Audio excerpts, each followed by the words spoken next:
ആമേൻ. യോബിൻ്റെ പുസ്തകം 5-ാം അധ്യായം 18-19 വാക്യങ്ങളാണ് ഇന്ന് നിങ്ങളോട് പറയാനായിട്ട് എൻ്റെ ഉള്ളിൽ പരിശുദ്ധാത്മാവ് പ്രേരണ തന്നിരിക്കുന്നത്. അവൻ മുറിവേൽപ്പിക്കുകയും മുറി കെട്ടുകയും ചെയ്യും. അവൻ ചതയ്ക്കുകയും തൃക്കൈ പൊറുപ്പിക്കുകയും ചെയ്യും. 6 കഷ്ടത്തിൽ നിന്ന് അവൻ നിന്നെ വിടുവിക്കും. 7-ാമത്തേതിലും തിന്മ നിന്നെ തൊടുകയില്ല. വളരെ നല്ല 2 വാക്യങ്ങളാണ് വായിച്ചു കേട്ടത്. വേദപുസ്തകത്തിൽ യോബിൻ്റെ ചരിത്രം ബൈബിൾ വായിക്കുന്ന സകല മനുഷ്യർക്കും അറിയാം. ഞാൻ പ്രസംഗിക്കുമ്പോൾ പറയാറുണ്ട്, യോബിന് 3 കാലഘട്ടങ്ങളുണ്ടായിരുന്നു. 1, എല്ലാം ഉള്ള ഒരു കാലഘട്ടം.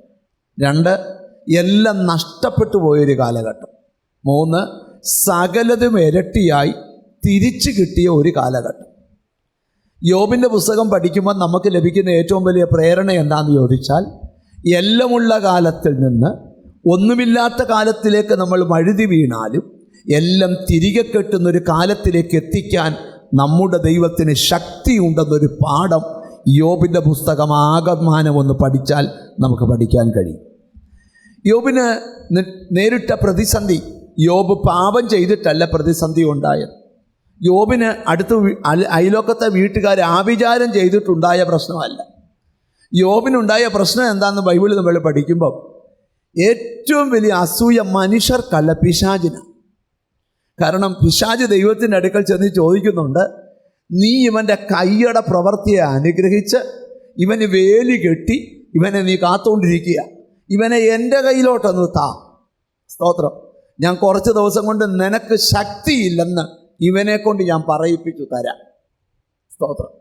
അപ്പം യോബ് ഒരിക്കൽ സുവിശേഷം പഠിക്കുമ്പോൾ പത്രോസിനെ സാത്താൻ ചോദിച്ചു, ഇവനെ ഗോതമ്പ് പോലെ ഒന്ന് പാറ്റാനായിട്ട് തരാമോ എന്ന് ചോദിച്ചപ്പം കർത്താവ് കൊടുത്തില്ല. കാരണം പാറ്റുക പോയിട്ട് കാറ്റടിച്ച ഇവൻ താഴെ പോകും.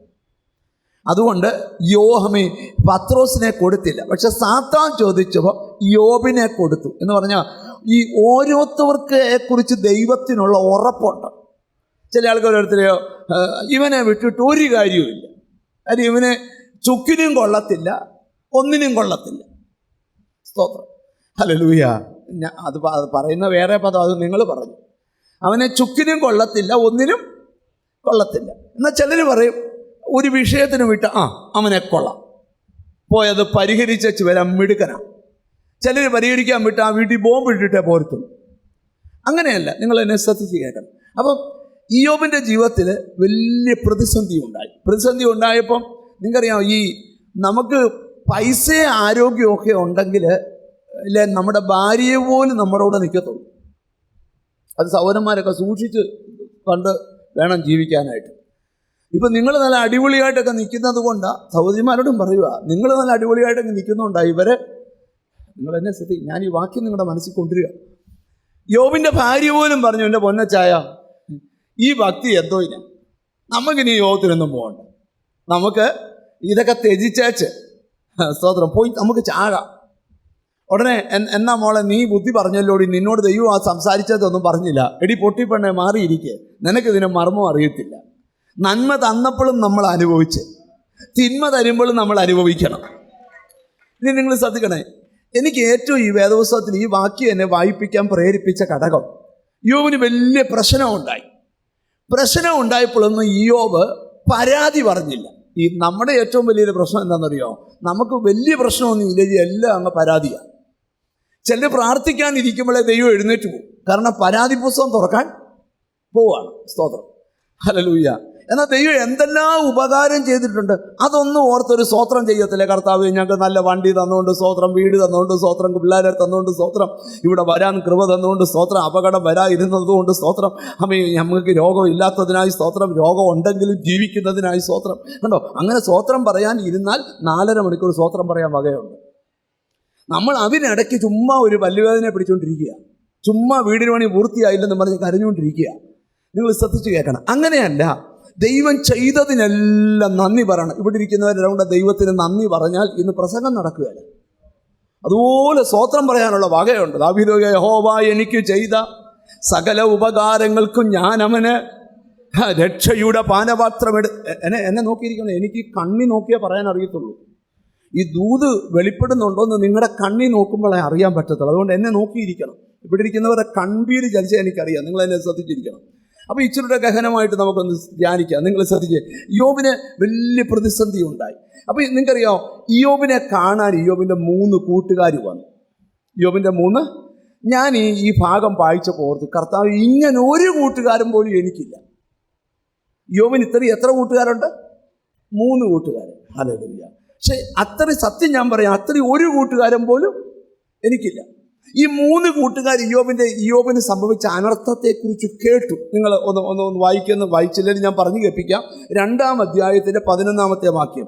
അനന്തരം തേമാന്യനായ എലിഫസ്, ശൂഹ്യനായ ബിൽദാദ്, നയമാത്യനായ സോഫർ എന്നിങ്ങനെ യോബിന്റെ 3 സ്നേഹിതന്മാർ ഈ അനർത്ഥമൊക്കെയും അവന് ഭവിച്ചത് കേട്ടപ്പോൾ അവർ ഓരോരുത്തൻ താന്താന്റെ സ്ഥലത്ത് നിന്ന് പുറപ്പെട്ട് അവനോട് സഹതിപ്പിക്കാൻ. ഒന്നാമത് അവരുടെ മനസ്സ് കണ്ടോ, അവരുടെ സ്നേഹിതന് ഒരു പ്രശ്നം ഉണ്ടായപ്പോൾ ഒരുത്തൻ തൃശ്ശൂന്നും ഒരുത്തൻ ഷൊർണൂരിന്നും ഒരുത്തൻ, ഞാൻ ഇവിടെ നിങ്ങൾ മനസ്സിലാകാൻ പറയുക, ഒരുത്തന് കന്യാകുമാരി നിന്നും ബസ് കയറി.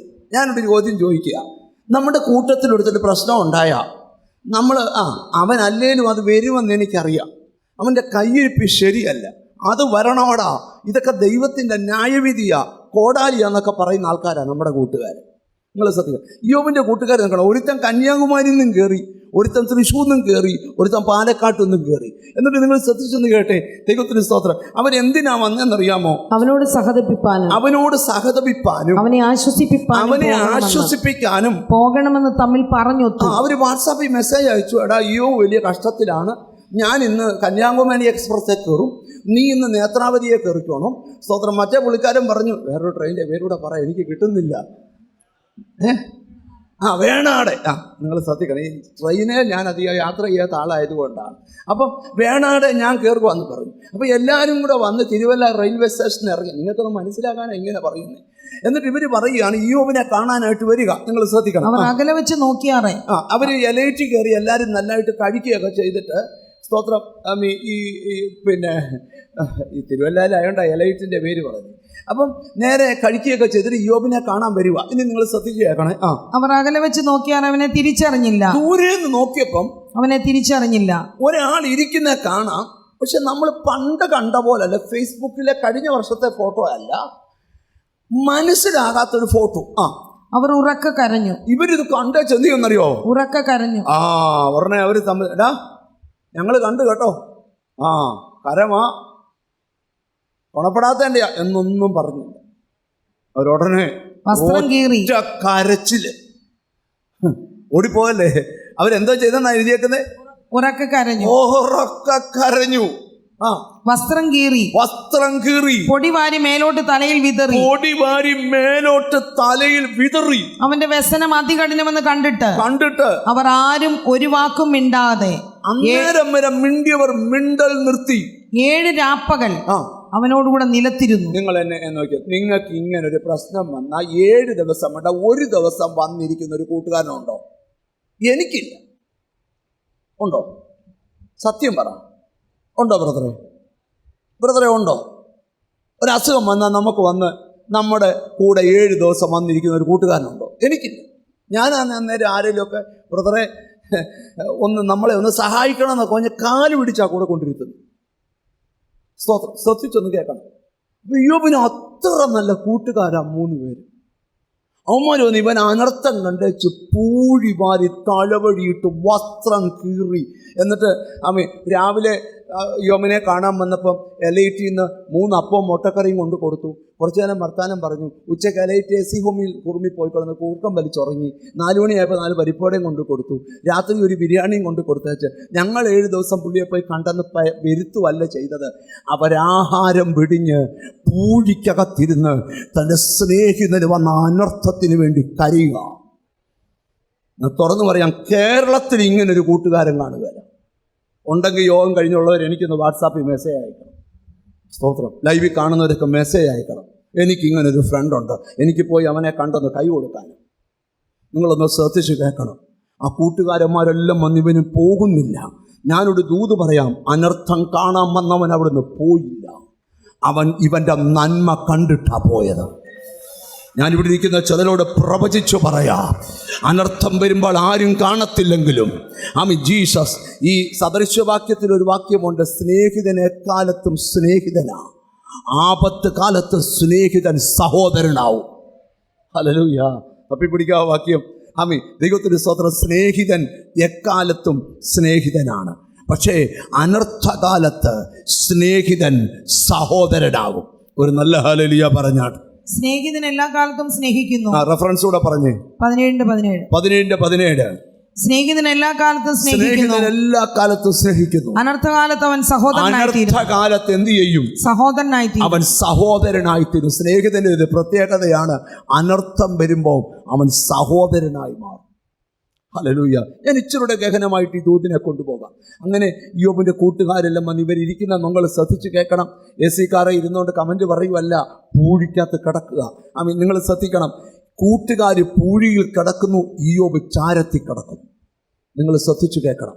ഈ സാഹചര്യത്തിൽ അങ്ങോട്ട് നിന്നിട്ട് കൂട്ടുകാരന്മാർ പറഞ്ഞാശ്വസിപ്പിക്കുന്നു. ഇടയ്ക്ക് കുറ്റമൊക്കെ പറയുന്നുണ്ട്. അതിനകത്ത് ആ കുറ്റം ഇപ്പം എടുക്കണ്ട. പറഞ്ഞു കൊടുക്കുന്ന ദൂതിനകത്തെ ഒരു സ്നേഹിതൻ, അതായത് തേമാന്യനായ എലിഫസ് ഇവനോട് സംസാരിക്കുന്ന ഭാഗത്തെ വചനമാണ് നമ്മൾ വായിച്ചു കേട്ടത്. 5-ാം അധ്യായത്തിലോട്ട് നമുക്ക് പെട്ടെന്നൊന്ന് വരാം. യോബിൻ്റെ പുസ്തകം 5-ാം അധ്യായത്തിലോട്ട് പെട്ടെന്ന് വരാം. ഹല്ലേലൂയ. ദൈവത്തിന് സ്തോത്രം. ഇത് സംഭവിച്ചപ്പം യോബ് ആ സ്നേഹിതൻ തേമാന്യനായ എലിഫസ് വന്ന് പറയുകയാണ്. ദൈവത്തിന് സ്തോത്രം. ശ്രദ്ധിച്ചു കേൾക്കണം. അതിൻ്റെ 5-ാം അധ്യായം എന്നെടുത്ത്. ഹല്ലേലൂയ. 6-ാമത്തെ വാക്യം ഒന്ന് വായിക്കാവോ? അനർത്ഥം ഉത്ഭവിക്കുന്നത് പൂഴിയിൽ നിന്നല്ല, കഷ്ടത മുളയ്ക്കുന്നത് നിലത്തുനിന്നുമല്ല. തീപ്പൊരി ഉയരെ പറക്കുന്നത് പോലെ മനുഷ്യൻ കഷ്ടതയ്ക്കായി ജനിച്ചിരിക്കുന്നു. യോബിനെ പറഞ്ഞ് ഉറപ്പിക്കുക, നീ പേടിക്കണ്ട, ഇപ്പൊ ഉണ്ടായ കഷ്ടത തീപ്പൊരി ഉയരെ പറക്കുന്ന പോലെ. തീപ്പൊരി ഉയരെ പറക്കുന്ന എങ്ങനെ? ചോദ്യം. തീപ്പൊരി പറന്നു പോകുന്നത് കണ്ടിട്ടുണ്ടോ? എല്ലാവരും എന്നെ നോക്കിയിരിക്കുന്നു. കണ്ടിട്ടുണ്ടോ? പറന്ന് പൊങ്ങി വെച്ച് അവിടെ നിന്ന് കത്തുവോ? ഇല്ല. തീപ്പൊരി പോലെ മേപ്പോട്ടി എന്നിട്ട് പൊട്ടി താഴെ വീഴും എന്ന് പറഞ്ഞാൽ പിന്നെ കത്തത്തില്ല. ഇതുപോലെ നിന്റെ ഈ കഷ്ടത, നീ അതിനായിട്ട് ജനിച്ചിരിക്കുക. എന്നിട്ട് ദൈവത്തിന് സ്തോത്രം, അവനോട് പറയുന്നൊരു ഭാഗമുണ്ട്. 8-ാമത്തെ വാക്യം. ഞാനോ ദൈവത്തിങ്കിലേക്ക് നോക്കുമായിരുന്നു. യോബേ, നിനക്ക് പ്രശ്നം വന്നപോലെ എനിക്ക് വന്നിരുന്നെങ്കിൽ ഞാൻ ദൈവത്തിലേക്ക് നോക്കും. എന്റെ കാര്യം ദൈവത്തിങ്കൽ ഏൽപ്പിക്കുമായിരുന്നു. എന്റെ കാര്യം ഞാൻ അങ്ങോട്ട് ഏൽപ്പിക്കും. അവൻ ആരാഞ്ഞുകൂടാത്ത വൻകാര്യങ്ങൾ. അവൻ ആരാന്നറിയാമോ? ആരാഞ്ഞുകൂടാത്ത വൻകാര്യങ്ങളും അസംഖ്യമായ അത്ഭുതങ്ങളും ചെയ്യുന്നു. അസംഖ്യമായ അത്ഭുതങ്ങളും ചെയ്യുന്ന ഭൂതലത്തിൽ മഴ പെയ്ക്കുന്നു. മതി. അങ്ങനെ അവൻ അങ്ങോട്ട് പറഞ്ഞ് താഴോട്ട് വന്ന് 18-ാമത്തെ വാക്യത്തിൽ പറയാൻ, നീ പേടിക്കണ്ട. അവൻ മുറിവേൽപ്പിക്കുകയും അവൻ മുറിവേൽപ്പിക്കുന്നവനാണെങ്കിൽ മുറി കെട്ടുകയും മുറിവ് കെട്ടുന്നവനുമാണ്. ഒരാമയും പറയണം. 2-ാമത് പറയുക, അവൻ ചതയ്ക്കുന്നവനാണെങ്കിൽ പൊറുപ്പിക്കുന്നവനാ. 6 കഷ്ടത്തിൽ നിന്ന് അവൻ നിന്നെ വിടുവിച്ചാൽ 7-ാമത്തെ തിന്മ നിന്നെ തൊടുകയില്ല. ഇന്ന് തുടങ്ങിയിടത്തെയുള്ള അടുത്ത ദിവസങ്ങളിൽ ആ ദൂത് പറയാൻ പോവുക. കർത്താവിന് സ്തോത്രം. 1-ാമത്തെ ഭാഗം ഞാൻ എടുക്കാൻ പോവാ. നിങ്ങൾ ശ്രദ്ധിക്കണം. അവൻ മുറിക്കുകയും മുറിവ് കെട്ടുകയും ചെയ്യുന്നു. സ്തോത്രം. നിങ്ങൾക്കറിയാമോ, ഇത് ശാരീരിക മുറിവിനെ കുറിച്ചല്ല ബൈബിൾ എഴുതിയിരിക്കുന്നത്. ദൈവത്തിന് സ്തോത്രം. ഹൃദയത്തിനേറ്റ മുറിവ്.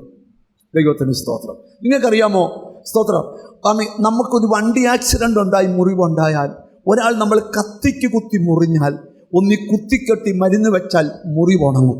എന്നാൽ ഉണങ്ങാത്തൊരു മുറിവാണ് ഹൃദയത്തിനകത്ത് ഉണ്ടാകുന്ന മുറിവ്. ഞാൻ ഈയിടെ ഒരു ചെറുപ്പക്കാരനെ പരിചയപ്പെട്ടത് ആ ചെറുപ്പക്കാരൻ കുവൈറ്റിൽ ദൈവത്തിന് സ്തോത്രം അബ്ബാസിയ എന്ന് പറയുന്ന സ്ഥലത്ത് സ്വന്തമായി ഒരു കമ്പനി നടത്തുകയാണ്. ശ്രദ്ധിക്കണം. ഒരു കമ്പനി നടത്തി നല്ല ലെവലിൽ ആ കമ്പനി ഉയർന്നു വരുമ്പം ദൈവത്തിന് സ്തോത്രം തൻ്റെ ഭാര്യ അവിടെ നേഴ്സായി വർക്ക് ചെയ്യുക. കമ്പനിയിൽ നേഴ്സിംഗ് ജോലിയും കമ്പനിയും വേറെയാണെങ്കിലും കമ്പനിയുടെ കാര്യങ്ങളൊക്കെ പഠിച്ചപ്പം സ്തോത്രം ഈ കമ്പനി കൊണ്ട് നല്ല അനുഗ്രഹം കിട്ടുന്നത് കൊണ്ട് തൻ്റെ ഭാര്യയോടൊക്കും ഒരു കമ്പനി പുള്ളി തുടങ്ങിക്കൊടുത്തു. മോളെ, നീയും നടത്തടി കമ്പനി. സ്തോത്രം. ഹല്ലേലൂയ. നീ എൻ്റെ പൊന്നു ഭാര്യയല്ലേ, നീയും നടത്തുമോളെ കമ്പനി. ആ ഓമന പോലുള്ള 3 പിള്ളേര്, 2 ആൺപിള്ളാരും ഒരു പെങ്കൊച്ചും. നിങ്ങൾ ശ്രദ്ധിച്ചൊന്ന് കേൾക്കണം. ദൈവത്തിന് സ്തോത്രം.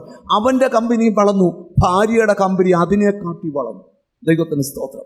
ചുരുക്കി പറയാം, ഒരു ദിവസം ഈ പുള്ളി വാവിട്ട് കരഞ്ഞുകൊണ്ട് എൻ്റെ അടുക്കൽ വരിക, പാസ്റ്റർ, എൻ്റെ ഭാര്യയ്ക്ക് തുടങ്ങിയ കമ്പനിക്ക് കൊടുത്ത ഒരു മാനേജരും എൻ്റെ ഭാര്യ കൂടെ വിവാഹിതരായി 3 പിള്ളേരെ ദൈവത്തിന് സ്തോത്രം പുറം തള്ളി. ആമി അദ്ദേഹം എന്നോട് പറയുക, എനിക്ക് ഉറങ്ങാൻ പറ്റുന്നില്ല, കഴിക്കാൻ പറ്റുന്നില്ല. കാരണം ആ ഭാര്യയിൽ അത്രമാനം സ്നേഹിതനായിരുന്നു ആ ഭർത്താവ്. അവൻ എന്നോട് പറഞ്ഞു, ഞാൻ മെൻ്റൽ ഹോസ്പിറ്റലിൽ 41 ദിവസം കടന്നു. ദൈവത്തിന് സ്തോത്രം. എനിക്ക് ഉറങ്ങാൻ പറ്റുന്നില്ല, ശക്തിയേറിയ ഗുളിക കഴിച്ചിട്ടും ഉറങ്ങാൻ പറ്റുന്നില്ല. എനിക്കേറ്റ മുറിവ് എങ്ങനെ ഉണങ്ങും? സ്തോത്രം. ആമി എൻ്റെ ഭാര്യ 3 കുഞ്ഞുങ്ങളെ പ്രസവിച്ചതാ. ആ 3 കുഞ്ഞുങ്ങളും ഡാഡാ എന്ന് പറഞ്ഞ് എൻ്റെ ചുറ്റുമുണ്ട്. ആമി പ്രായപൂർത്തിയായ പിള്ളേരാ. മമ്മിക്ക് തെറ്റിയെങ്കിൽ തെറ്റട്ടെ ഡാഡാ, ഞങ്ങളുണ്ട് കൂടെന്ന് പറഞ്ഞിട്ടും മുറിവ് ഉണങ്ങുന്നില്ല. ഞാനിപ്പോഴും ഒരു കാര്യം പറയാം. ഞാൻ അവനോട് ഒത്തിരി ആശ്വാസവാക്ക് പറഞ്ഞു. എന്നിട്ട് ഞാൻ അവനോട് പറഞ്ഞു, അമ്മി സ്തോത്രം, അമ്മി കോട്ടയത്തൊരു മീറ്റിംഗ് ഉണ്ട്. അമ്മി ഈ മാസത്തിൻ്റെ ആരംഭത്തിലെ മീറ്റിംഗ് ആയിരുന്നു. അമ്മി പുതിയ സാമ്പത്തിക വർഷത്തെ മീറ്റിംഗ്. അന്ന് നീ വന്ന് മീറ്റിങ്ങിൽ അറ്റൻഡ് ചെയ്യണം. അവരെല്ലാവരും വരുന്നതിന് മുമ്പേ ആ സഭാ ഹോളി വന്നു. 1000 കൂടി ആ മീറ്റിങ്ങിനകത്ത് അതിഭയങ്കരമായ ദൈവപ്രവർത്തികൾ വെളിപ്പെട്ടു. ഞാൻ അവനെ മീറ്റിംഗ് നോക്കിയപ്പോൾ കണ്ടു, അവൻ വാവിട്ട് കരയുന്ന കാഴ്ച. അമ്മി കരച്ചിലെല്ലാം കഴിഞ്ഞിട്ട് അവൻ എന്നോട് പോലും മിണ്ടാതെ തിരിച്ചു പോയി. സ്തോത്രം. അല്പ ദിവസം കഴിഞ്ഞിട്ട് അവൻ തിരിച്ച് അതേ രാജ്യത്തേക്ക് തിരിച്ചുപോയി. അവിടെ ചെന്നിട്ട് എന്നെ വിളിച്ചിട്ട് പറഞ്ഞു, പാസ്റ്റർ, കഴിഞ്ഞ 9.5 മാസമായി ഉണങ്ങാത്ത മുറിവ് ആ മീറ്റിങ്ങിൽ വെച്ച് എൻ്റെ ദൈവം ഉണക്കി തന്നു. ഞാൻ ചോദിച്ചു, എന്താ സംഭവിച്ചത്? ആഴമേറിയ ഒരു ദൈവസ്പർശനം അന്നത്തെ വചനത്തിനകത്ത് എൻ്റെ ഹൃദയത്തെ തട്ടി. ഞാനൊരു ദൂത് നിന്നോട് തുറന്നു പറയാം. നിന്റെ മുറിവുണക്കാൻ കഴിയുന്ന ഒരൊറ്റ സ്ഥലം ദൈവസന്നിധിയാണ്. ആമി ചില വാക്കുകൾ നിമിത്തം വീണ മുറിവ് ഇന്ന് പകൽ യേശുവിൻ്റെ നാമത്തിൽ അത് ഉണങ്ങുവാനായി ഇന്ന് പകൽ അവൻ മുറിക്കുകയും ആമി മുറിവ് കെട്ടുകയും ചെയ്യുന്ന ദൈവമാണ്. എന്നോട് ദൈവത്തിൻ്റെ ആത്മാവ് പറയുന്നു, അമ്മി രഹസ്യമായ ജീവിതത്തിനകത്ത് മുറിവേറ്റ ചിലരെ എനിക്ക് ആത്മാവിൽ കാണാം. ചിലർ ചതിവ് നിമിത്തം. ഞാൻ ഇപ്പോഴും ഓർക്കുന്നൊരു കാര്യം പറയാം. ഒരു മാതാവും പിതാവും കൂടെ എൻ്റെ അടുക്കൽ വന്നു. അവർക്ക് അമ്മി എൻ്റെ ഓർമ്മ ശരിയാണെങ്കിൽ അമ്മി 61 വയസ്സ് ഉണ്ട് അച്ചായന്. 59 വയസ്സുണ്ട് അമ്മാമ്മയ്ക്ക്. അവർ 2 പേരും സ്തോത്രം നീണ്ട വർഷങ്ങൾ ബഹറിലായിരുന്നു. അവരവിടെ കിടന്ന് ഏകദേശം 2-3 കോടി രൂപ സമ്പാദിച്ച് ആലുവായിലെ ബാങ്കിൽ കൊണ്ടുവന്നിട്ടിട്ട് ദൈവത്തിന് സ്തോത്രം അതിന് ഇൻട്രസ്റ്റ് എടുത്ത് മാത്രം ജീവിക്കാം. മക്കൾ 2 പേരുണ്ട്, 2 പേരും ഡോക്ടർമാരാണ്. അവർ എത്ര വേണമെങ്കിലും അപ്പനും അമ്മയ്ക്കും പൈസ കൊടുക്കും. പക്ഷേ അവർ കൊണ്ടുവന്ന 3 കോടി രൂപ അവരുടെ ഡിസ്റ്റന്റ് റിലേഷനിലൊരു കസിൻ വന്ന് വർത്തമാനമൊക്കെ പറഞ്ഞ്, നിങ്ങൾക്ക് ഇങ്ങനെ ബാങ്കിൽ നിന്ന് കിട്ടിയാൽ എത്ര രൂപ കിട്ടും? ഞാൻ എല്ലാ മാസവും നിങ്ങൾക്ക് ഇത്ര ലക്ഷം വെച്ച് തരാം, അത് ഇത്ര നാളത്തേക്ക് എൻ്റെ കയ്യിലോട്ടൊന്ന് താന്ന് പറഞ്ഞ് സ്നേഹത്തോടെ അപ്പച്ചനെയും അമ്മച്ചയൊക്കെ കെട്ടിപ്പിടിച്ചേച്ച് ആ കാശും കൊണ്ട് സ്ഥലം വിട്ടു. ചുരുക്കി പറയാം, സ്തോത്രം, അവൻ പിന്നെ എതിരെ പോയെന്ന് ഒരു പിടിയില്ല. പോലീസിൽ കൊടുക്കുമ്പം പോലീസ് പറയും ഞങ്ങൾക്ക് എന്ത് ചെയ്യാൻ പറ്റും, കോടതി കൊടുക്കുമ്പം വക്കീൽ പറയും ഞങ്ങൾക്ക് എന്ത് ചെയ്യാൻ പറ്റും. ആ മനുഷ്യനോട് പറയുക, മക്കൾ പൈസ തരും, അതല്ല വിഷയം, ഒരു ജന്മം അധ്വാനിച്ചത്. സ്തോത്രം. അരമുറുക്കി ഉടുത്തോണ്ട് ആഹാരം വെടിഞ്ഞും മാറ്റിവെച്ച പണം നഷ്ടപ്പെട്ടു പോയി. പാസ്റ്ററെ, ഞങ്ങൾക്ക് ഈ മുറിവ് ഉണങ്ങുന്നില്ല. നിങ്ങൾ ശ്രദ്ധിക്കണം, സമ്പത്ത് തിരിച്ചു കിട്ടിയാലേ മുറിവ് ഉണങ്ങുമെന്നല്ല അതിൻ്റെ അർത്ഥം. നിങ്ങൾ ശ്രദ്ധിച്ച് കേൾക്കണം. ദൈവത്തിൻ്റെ സ്തോത്രം. അങ്ങനെ പല ദിവസങ്ങൾ അവർക്ക് വേണ്ടി ഞാൻ പ്രാർത്ഥിച്ചു. ഇതുപോലെ അവരോട് ഞാൻ പറഞ്ഞു, അടുത്തെവിടെ മീറ്റിംഗ് കണ്ടാലും നിങ്ങളവിടെ പോകണം. ഒരു ദിവസം അവരൊരു മീറ്റിങ്ങിൽ പങ്കെടുത്തു. ഒരു ദൈവദാസൻ്റെ മീറ്റിങ്ങിൽ. എൻ്റെ ഒരു സ്നേഹിതനാ പുള്ളി. അദ്ദേഹത്തിൻ്റെ മീറ്റിങ്ങിൽ പോയി പങ്കെടുത്തു. മീറ്റിംഗ് കഴിഞ്ഞ് എന്നോട് വന്ന് പറഞ്ഞു, പാസ്റ്ററെ, വർഷങ്ങളായി അനുഭവിക്കാത്ത ഒരു സമാധാനം ഹൃദയത്തിലുണ്ടായി. പൈസ കിട്ടിയില്ല, പക്ഷെ സമാധാനം ഉണ്ടായി. ഞാനൊരു ദൂത് നിങ്ങളോട് തുറന്ന് പറയാം, ഏത് മുറിവും ഉണക്കാൻ കഴിയുന്നവൻ ഇവിടെ വന്നിട്ടുണ്ട്. നിന്റെ ലൈഫിൽ വന്ന ഏറ്റ മുറിവ് സ്നേഹിതം പറയുക, മുറിച്ചത് അവനാണെങ്കിൽ ആ മുറിവ് കെട്ടാൻ അവന് കഴിയും. ലോകത്തിൽ ആർക്കും കെട്ടാൻ കഴിയാത്ത മുറിവിനെ ഇന്നും നിന്റെ അകത്ത് കെട്ടിയിട്ട് നിന്നെ സമാധാനത്തോടെ നടത്താൻ എൻ്റെ ദൈവം വിശ്വസ്തനായ ദൈവമാണ്. നമുക്കൊരു വാക്യം വേദപുസ്തകത്തിൽ നിന്ന് ഒന്ന് വായിക്കണം. അടുത്തിരിക്കുന്ന ആളെ തൊട്ടേച്ച് പറ, നിന്റെ മുറിവ് അവൻ കെട്ടുമെന്ന് പറ. Thank you holy spirit. നിങ്ങൾക്കറിയാമോ, ഒരു മനുഷ്യൻ കൂടെ യോഗത്തിന് വരുന്നത് ഓരോ പ്രാർത്ഥനയ്ക്ക് പോയപ്പോൾ അവന് കാറും വീടും പിള്ളേരുടെ കല്യാണം നടന്നിട്ടല്ല. ലോകത്തിൽ ഒന്നിനും ആർക്കും തരാൻ കഴിയാത്തതുപോലെ അവൻ്റെ ഹൃദയത്തിനേറ്റ സ്പർശനമാണ്. ഞാനൊരു ദൂത് നിങ്ങളോട് പറയാം, യഥാർത്ഥമായി ഒരുവൻ ദൈവത്തെ കണ്ടാൽ ആകാശം ഭൂമി ഇളകിയാലും അവൻ ദൈവത്തെ വിട്ടുപോകത്തില്ല. 1000 അനുഭവങ്ങൾ ആത്മീക ജീവിതത്തിൽ ഉണ്ടാകും. നിങ്ങളോട് ഞാൻ ദൈവത്തിൻ്റെ ആത്മാവിൽ പറയാം, എത്ര വട്ടം നിന്റെ മുറിവ് ദൈവം കെട്ടിയിട്ടുണ്ട്. അവൻ മുറിവുകളെ കെട്ടുന്ന ദൈവമാണ്. ചിലതൊക്കെ മറക്കാൻ, ചിലതൊക്കെ ക്ഷമിക്കാൻ കർത്താവ് കൃപ തരും. എനിക്കൊരിക്കലും എൻ്റെ ജീവിതത്തിലുണ്ടായ ഒരു കാര്യം മറക്കാൻ പറ്റുന്നില്ല. ഒരു ചെറിയ സംഭവമാണ്, പക്ഷേ എനിക്ക് മറക്കാൻ പറ്റുന്നില്ല. എന്നെ അങ്ങ് അലട്ടിക്കൊണ്ടിരിക്കുക. ഹല്ലേലൂയ. പക്ഷേ ഏകദേശം ഒരു 6-7 മാസം ഞാൻ പ്രസംഗിക്കുമ്പോഴും ആ പ്രശ്നം എന്നെ അലട്ടിക്കൊണ്ടിരിക്കുക. ഒരു പുരുഷൻ എന്ന് പറഞ്ഞാൽ ഒരു വീട് നയിക്കുന്ന ഒരു ഗ്രഹനാഥനാണ്. ഹല്ലേലൂയ. ആ പുരുഷന് പുരുഷൻ്റെതായ അധികാരമുണ്ട്. ഹല്ലേലൂയ. ഞാൻ കുറേ നാൾ പ്രാർത്ഥിച്ചു, കർത്താവേ എനിക്കേറ്റ ആ മുറിവ് ഉണക്കണേ. ഒരു ദിവസം ഞാൻ ശുശ്രൂഷിക്കുമ്പോൾ എനിക്ക് ആ മുറിവ് ദൈവം ഉണക്കി തന്നു. ഹല്ലേലൂയ. എന്നെ മുറിവേൽപ്പിച്ചവനോട് ഒന്നും പറഞ്ഞിട്ടില്ല. പക്ഷേ ഇന്ന് അതുകൊണ്ട് എന്താ സംഭവിക്കുന്നത്? ഈ യോഗത്തിൻ്റെ എല്ലാ സഭായോഗത്തിലും എനിക്ക് മുറിവേൽപ്പിച്ച ആളിപ്പോൾ ഇവിടെ യോഗത്തിലുണ്ട്. ഞാനൊരു ദൂത് നിങ്ങളോട് തുറന്നു പറയാം, മുറിവാരേൽപ്പിച്ചാലും അത് ഉണക്കാൻ കഴിയുന്നവൻ ദൈവമാണ്. എത്ര പേര് വിശ്വസിക്കുന്നുണ്ട്?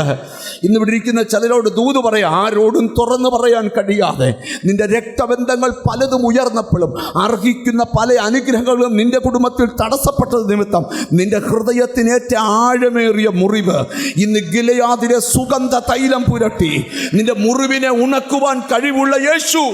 ഹോശേയ പ്രവാചകന്റെ പുസ്തകത്തിലോട്ട് നമ്മുടെ ചിന്തകളെ നമുക്ക് കൊണ്ടുപോകാം.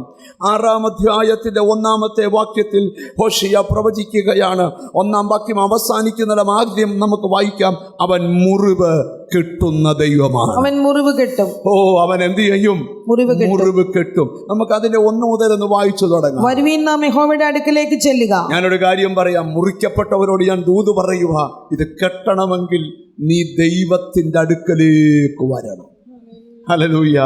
കർത്താവിൻ്റെ അടുക്കലേക്ക് വരണം. വന്നാൽ ദൈവത്തിന് സ്തോത്രം, നിന്റെ മുറിവ് കെട്ടും. ഞാനിപ്പോൾ ഒരിക്കലും ഒരു രാജ്യത്ത് ഞാൻ ദൈവവചനം പ്രസംഗിക്കാൻ പോയ സമയത്ത് ഒരു പെൺകുട്ടിയെ ഞാൻ പരിചയപ്പെട്ടു. അവിടെ ഹസ്ബൻഡ് മരിച്ചുപോയി. ഹല്ലേലൂയ. അവരൊന്നിച്ചൊരു ബെഡിൽ കിടന്നുറങ്ങുന്ന സമയത്ത് രാത്രിയിൽ അവൾ വിവാഹം കഴിച്ചിട്ട് ഏകദേശം 6-ാമോ 7-ഓ മാസമേ ആയുള്ളൂ. ഹസ്ബൻഡിനെ കെട്ടിപ്പിടിച്ച് കിടന്നുറങ്ങുക. രാവിലെ എഴുന്നേറ്റ് ഹസ്ബൻഡിനെ വിളിച്ചപ്പോൾ ഹസ്ബൻഡ് എഴുന്നേൽക്കുന്നില്ല.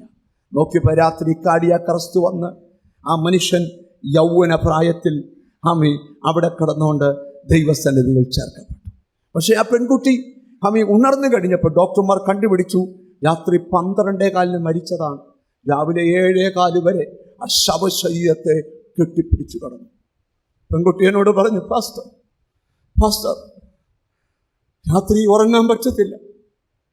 രാത്രി ഉറങ്ങുമ്പോൾ ഞാൻ ആരെയോ കെട്ടിപ്പിടിക്കുന്ന ഫീലായി.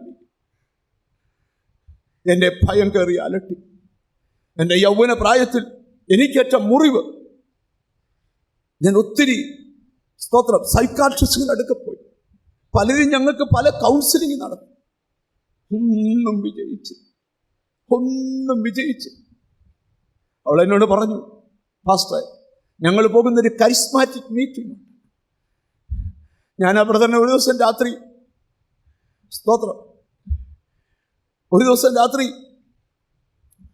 വിളിച്ച്, ബ്രദർ ഉറങ്ങാൻ പറ്റുന്നില്ല ബ്രദർ, ടെറസിൽ പോയിരിക്കുക മാസങ്ങൾ. ആ ബ്രദർ പറഞ്ഞു, നമുക്ക് ഈ മാസം ഒരു 3 ദിവസം മീറ്റിംഗ് ഉണ്ട്. നീ 3 ദിവസം ഞങ്ങളുടെ വീട്ടിൽ വാ. ഞങ്ങൾ നിന്നെ മീറ്റിങ്ങിൽ കൊണ്ടുപോയിട്ട് തിരിച്ചു കൊണ്ടുവരാം. എൻ്റെ വൈഫ് കൊണ്ടുപോക്കോളും, ഞാൻ ബിസിയാണ്. സ്തോത്രം. ഞങ്ങളുടെ മോൾ അല്ലെങ്കിൽ മൂത്ത മോള് കൊണ്ടുപോക്കോളും മീറ്റിങ്ങിൽ. നീ ആ മീറ്റിങ്ങിൽ പങ്കെടുക്കണം. ഹല്ലേലൂയ. ഈ പെൺകുട്ടി അനുഭവം പറയുക. സ്തോത്രം. അന്ന് മീറ്റിംഗ് നടന്നുകൊണ്ടിരിക്കുമ്പോൾ ശുഭ്രവസ്ത്രം ധരിച്ചൊരു മനുഷ്യൻ എൻ്റെ അടുക്കൽ വന്നു. എന്നിട്ട് എന്നോട് ചോദിച്ചു, ഞാൻ നിന്നെ ഒന്ന് ആലിംഗനം ചെയ്യട്ടെ?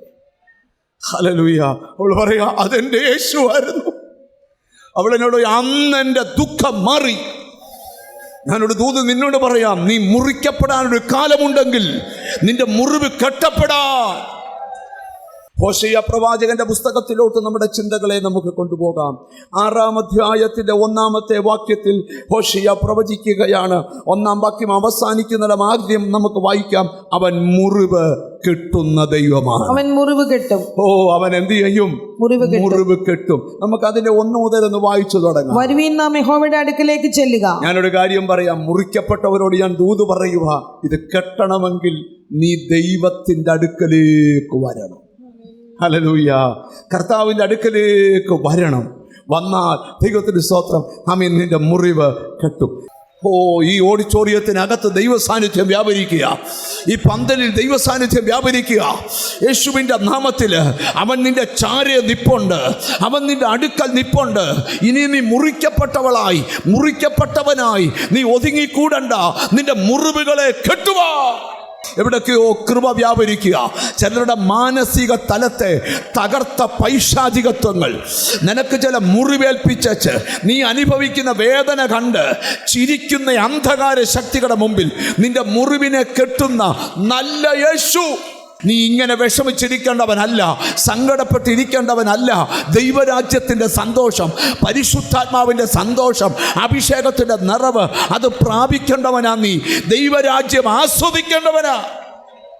കേട്ടോ, ഹോശേയ പറയുകയാണ്. നോക്കിയേ, 6-ാം അധ്യായം 1-ാം വാക്യം പറയാ, നമുക്ക് ദൈവത്തിന്റെ അടുക്കലേക്ക് വരുവീൻ നാം യഹോവയുടെ അടുക്കലേക്ക് ചെല്ലുക. അല്ല, നമുക്ക് എവിടേക്ക് ചെല്ലാം? ദൈവത്തിന്റെ അടുക്കലേക്ക് ചെല്ലാം. ഞാൻ നിങ്ങളോട് പറയാ, ഇന്ന് വചനം കേട്ടോണ്ട് നിങ്ങൾ വീടുകൾക്കകത്താണോ, മുറികൾക്കകത്താണോ, അടയ്ക്കപ്പെട്ട അറയ്ക്കകത്താണോ, കർത്താവ് പറയാ, ഓടി ദൈവത്തിന്റെ അടുക്കലേക്ക് വാ. ഇവിടെയാണ് മുറിവ് കെട്ടുന്ന സ്ഥലം. ഇവിടെയാണ് മുറിവുകൾ ഉണക്കുന്ന സ്ഥലം. നിങ്ങൾ നോക്കിയ, വരുവീൻ നമുക്ക് യഹോവയുടെ അടുക്കലേക്ക് ചെല്ലുക. അവൻ നമ്മെ കടിച്ചു കീറിയിരിക്കുന്നു. അവൻ സൗഖ്യമാക്കും. അവൻ നമ്മെ അടിച്ചിരിക്കുന്നു. നോക്കിച്ചോ, അവൻ സൗഖ്യമാക്കും. ഒന്ന് വിശ്വാസം പറഞ്ഞ, അവൻ നിന്നെ, യേശു നിന്നെ സൗഖ്യമാക്കും. എത്ര പേർക്ക് ദൈവത്തിൽ നിന്ന് സൗഖ്യം ലഭിച്ചിട്ടുണ്ട്? ഒരിക്കലെങ്കിലും ദൈവത്തിൽ നിന്ന് സൗഖ്യം ലഭിച്ചിട്ടുണ്ടോ? ഒരിക്കലെങ്കിലും നിനക്ക് ദൈവത്തിൽ നിന്ന് നീ കഴിച്ച മരുന്നിന്റെ ശക്തിയല്ല, ആ മരുന്ന് കഴിച്ച എത്രയോ പേര് ഇന്ന് രോഗിയാണ്. പക്ഷെ നീ സൗഖ്യമായത്. ഞാനൊരു സാക്ഷ്യം നിങ്ങളോട് പറയട്ടെ. ആ സാക്ഷ്യം പറയുന്ന ആൾ ഇവിടെ ഇരിപ്പുണ്ട്, ഞാൻ എഴുന്നേൽപ്പിക്കത്തില്ല. ഹല്ലേലൂയ. ഒരിക്കലൊരു പെൺകുട്ടി എന്നെ കാണാനായിട്ട് നമ്മുടെ തിരുവല്ല ഈ സ്ഥലത്ത് വന്നു. അവൾ വന്നിട്ട് എൻ്റെ ഹാർട്ടിന് വലിയ പ്രശ്നമാണ്. ഹല്ലേലൂയ. ഡോക്ടർ പറഞ്ഞിട്ടുണ്ട്, നിനക്കൊരിക്കലും വിവാഹം കഴിക്കാനോ ഒരു കുഞ്ഞിനെ പേറാനോ ഒന്നും ഒരിക്കലും കഴിയത്തില്ല. ഹല്ലേലൂയ. അപ്പം ഞാൻ പ്രാർത്ഥിച്ചപ്പോൾ യേശു എന്നോട് പറഞ്ഞു, നീ വിവാഹം കഴിക്കും, നിനക്ക് കുഞ്ഞുങ്ങളും ഉണ്ടാകും. നീ ഇന്ന് തൊട്ട് സൗഖ്യം പ്രാപിക്കാൻ പോയി. ഇപ്പം ഈ യോഗത്തിൽ മോളിരിപ്പുണ്ട്. ഹല്ലേലൂയ. അവൾ കുറച്ച് ദിവസം എൻ്റെ കൂടെ എറണാകുളത്തെ ഓഫീസിലെ സ്റ്റാഫായി വർക്ക് ചെയ്തു. ഹല്ലേലൂയ. എല്ലാ പ്രാർത്ഥനകളൊന്നും വിട്ടില്ല. ജീസസ്. എന്നാൽ ഇന്ന് അവൾക്ക് അനുഗ്രഹിക്കപ്പെട്ടൊരു ഭർത്താവിനെ കൊടുത്തു. അവനൊരു രാജ്യത്ത് ജോലി ചെയ്യുക, അവളും അങ്ങോട്ട് പോകാൻ റെഡിയാവുക. ഡോക്ടർ ചരിത്രം തിരുത്തി എഴുതി. എന്താ നിനക്ക് വിവാഹം കഴിക്കാം. ഞാൻ എന്താ പറയുന്നത്? നിനക്കേറ്റ ഏത് മുറിവും ഇന്ന് പകൽ ഉണക്കാൻ കഴിയുന്ന യേശു. ഞാൻ ഇവിടെ ഇരിക്കുന്ന ചിലരോട് ദൂത് പറയുക, മുറിക്കപ്പെട്ട് കിടക്കുന്നൊരു കാലമുണ്ടെങ്കിൽ നിന്റെ മുറി ഉണക്കുന്നൊരു കാലമുണ്ട്. എത്ര പേർ വിശ്വസിക്കുന്നുണ്ട്? തിരിച്ചറിഞ്ഞ് ദൈവത്തിനോട് സ്തോത്രം ചെയ്താട്ട് ഞാൻ ഇച്ചിരി ഗഹനമായിട്ട് വരാം. ഹല്ലേലൂയ. ഹോശേയ പറയുകയാണ്, വരുവീൻ നമുക്ക് യഹോവയുടെ അടുക്കലേക്ക് കയറി ചെല്ലാം. വരുവീൻ നാം യഹോവയുടെ അടുക്കലേക്ക് ചെല്ലുക. അവൻ നമ്മെ കടിച്ചു കീറിയിരിക്കുന്നു. അവൻ സൗഖ്യമാക്കും. അവൻ നമ്മെ സൗഖ്യമാക്കും. നെഞ്ചത്ത് കൈവച്ച് പറ, യേശു എന്നെ സൗഖ്യമാക്കും. Thank you holy spirit. ചില സമയത്തൊക്കെ ഞാൻ എൻ്റെ വിശ്വാസം പറയുകയാണ്. ചിലപ്പോൾ രോഗമൊക്കെ വരുമ്പം ഒരു ഗ്ലാസ് വെള്ളം എടുത്ത് കയ്യിലോട്ട് പിടിച്ചിട്ട്, കർത്താവേ, ഞാൻ ഈ വെള്ളം ദൈവകരത്തിലോട്ട് തരികയാണ്. കർത്താവേ, ഞാൻ ഈ വെള്ളം കുടിക്കുക, എന്നെ സൗഖ്യമാക്കണേ. ഞാൻ അങ്ങനെ എത്രയോ പ്രാവശ്യം പച്ചവെള്ളം കയ്യിലെടുത്ത് പിടിച്ച് കുടിച്ച് സൗഖ്യമായിട്ടുണ്ട്. ഹല്ലേലൂയ. രോഗം വരുമ്പോൾ ഇച്ചിരി എണ്ണയെടുത്ത്, ഹല്ലേലൂയ, മരുന്നിന് മാറ്റാൻ കഴിയാത്ത രോഗങ്ങൾ വരുമ്പോൾ ഇച്ചിരി എണ്ണയെടുത്ത് അവിടോട്ട് തൊട്ട്, ആരും ഇതൊന്നും കാണണ്ടാന്നേ. ബൈബിളി വാക്യമാ, നിങ്ങൾക്ക് രോഗശാന്തി വരേണ്ടതിന് എണ്ണ പൂശി പ്രാർത്ഥിക്കണം. രഹസ്യമായിട്ട് ചെയ്യാം. ഞാൻ ഇവിടെ ഇരിക്കുന്ന ചിലരോട് പറയാം, പരസ്യമായിട്ട് ചെയ്യാം, ഒരു ബുദ്ധിമുട്ടുമില്ല. Hallelujah, hallelujah. ഒരിക്കലും ഞാനിപ്പോഴും ഓർക്കുന്നു, ഒരു കൃഷി ചെയ്യുന്ന ആളെ എൻ്റെ അടുക്കൽ വന്നിട്ട് പറഞ്ഞു, പാസ്റ്ററെ, ഞാനൊരു മലമുകളിലാണ് എൻ്റെ വീട്. ഹല്ലേലൂയ. പാസ്റ്ററെ, ഞാൻ എന്തോ കൃഷി ചെയ്താലും ആ കൃഷി ഉണങ്ങിപ്പോകും. അതുകൊണ്ട് കഴിഞ്ഞൊരു വർഷം ഞങ്ങളുടെ വീട് വലിയ പട്ടിണിയിലായിരുന്നു. ഞാൻ എൻ്റെ വീട്ടിൽ ചെന്ന്, എൻ്റെ വീട്ടിലെ കാണാൻ വന്ന് കിച്ചണിൽ ചെന്ന് മാമി ഒരു പിടി ഉപ്പ് വാരി ഒരു പേപ്പറിനകത്ത് പൊതിഞ്ഞ് കൊടുത്തനുസരിച്ച് പറഞ്ഞു, നിന്റെ കൃഷിഭൂമി കൊണ്ടിട്ട് സ്തോത്രം, നിനക്ക് കൃഷി ഉണ്ടാവും. നോക്കി, പിറ്റേ വർഷം അവന് നല്ല കൃഷി ഉണ്ടായി. അവൻ പിറ്റേന്ന് ചെയ്ത് കേൾക്കണോ, ഒരു പെട്ടിയോട്ടോ നിറച്ച് ഉപ്പുമായിട്ട് എൻ്റെ അടുക്ക വന്നു. എടാ, ഒരു പിടി ഉപ്പിട്ടപ്പോൾ ഇത്രയും അനുഗ്രഹമാണ് പെട്ടിയോട്ടോ. ഞാൻ പറഞ്ഞ അത് പെട്ടിയോട്ടോയിൽ ഉപ്പുമായിട്ട് പോക്കോണം, അത് പ്രാർത്ഥിച്ച് തരത്തില്ല. അന്നേരം ഉണ്ടായൊരു ദൈവനിയോഗമാണ്. അല്ലാതെ എല്ലാ ആഴ്ച നീ പെട്ടിയോട്ടോ ഉപ്പുമായിട്ട് വരരുത്. നിങ്ങൾ ശ്രദ്ധിക്കണം, ഇതൊക്കെ ഒരു വിശ്വാസമാണ്. ഞാനൊരു കാര്യം നിങ്ങളോട് തുറന്ന് പറയാം, നിങ്ങൾ ശ്രദ്ധിച്ച് കേട്ടെ. നിങ്ങളെ യേശു ഒരിക്കലെങ്കിലും സൗഖ്യമാക്കിയിട്ടുണ്ടോ? ഉണ്ടോ? ഞാൻ എത്ര വട്ടം സൗഖ്യം അനുഭവിച്ചിട്ടുണ്ട്. എത്ര പ്രാവശ്യം ഞാൻ രോഗിയായിട്ട് ഇവിടെ വന്ന് തിരുമേശ എടുത്ത സമയത്ത് ഞാൻ സൗഖ്യമായിട്ടുണ്ട്.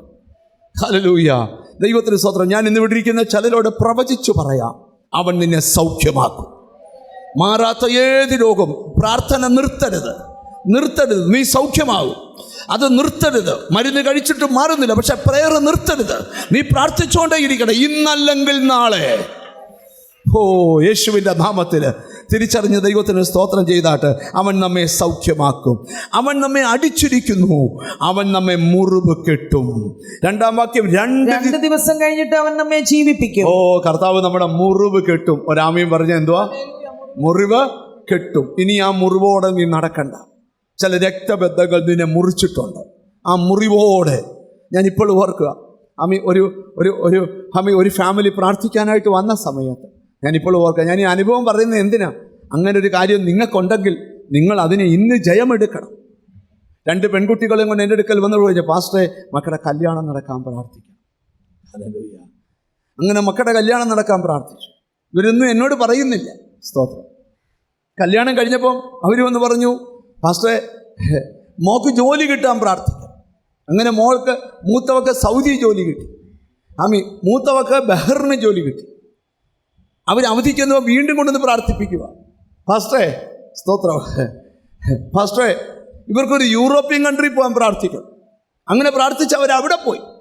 എല്ലാം കഴിഞ്ഞ് വന്നപ്പോൾ അവരെന്നോട് പറയുക, പാസ്റ്ററെ ഞാൻ ഈ പിള്ളേരെയും കൊണ്ട് പാസ്റ്റർ അടുക്കൽ 24 മണിക്കൂറും വന്ന് എന്തിനാണെന്നറിയാമോ പാസ്റ്ററെ? ഞാൻ അറിയത്തില്ല. എൻ്റെ അയലോക്കത്തെ ആൻറ്റി പറഞ്ഞു, നിൻ്റെ പിള്ളേരെ കൊണ്ട് അനുഭവിക്കത്തില്ല. ഞാൻ വർഷങ്ങൾ ഉറങ്ങാതെ കടന്നു. എന്നാൽ ഇന്ന് എൻ്റെ പിള്ളേർ തരുന്ന നന്മയാണ് എൻ്റെ വീടിൻ്റെ വരുമാനം, ഞങ്ങളുടെ സഭയുടെ വരുമാനം. ഞാനൊരു ദൂത് പറയാം, ചില വാക്ക് നിന്നെ മുറിച്ചിട്ടുണ്ടെങ്കിൽ ആ മുറിവ് കെട്ടാൻ എൻ്റെ ദൈവത്തിന് കഴിയും. നിന്റെ സന്തതിയെ കൊണ്ട് അനുഭവിക്കത്തില്ലെന്ന് ഒരു വാക്ക് നിനക്ക് വീണെങ്കിൽ, യേശു ആരോടൊക്കെയോ ദൈവം പറയാം, ആ മുറിവ് ഉണങ്ങണം, ആ മുറിവ് ഉണങ്ങണം. നീ ഒറ്റയ്ക്ക് ദൈവത്തെ വിളിക്കാനിറങ്ങി പലരും നിന്നെ പുച്ഛിക്കുന്നുണ്ട്. നീ ഇങ്ങനെ പ്രാർത്ഥിക്കാൻ നടന്നിട്ടാണ് ഇത് സംഭവിച്ചത്. ആ മുറിവ് നിന്നെ വല്ലാതെ അലട്ടുക. നോക്കിക്കോ, ആ മുറിവ് ഉടനെ ഉണങ്ങണം. Thank you holy spirit. Hallelujah.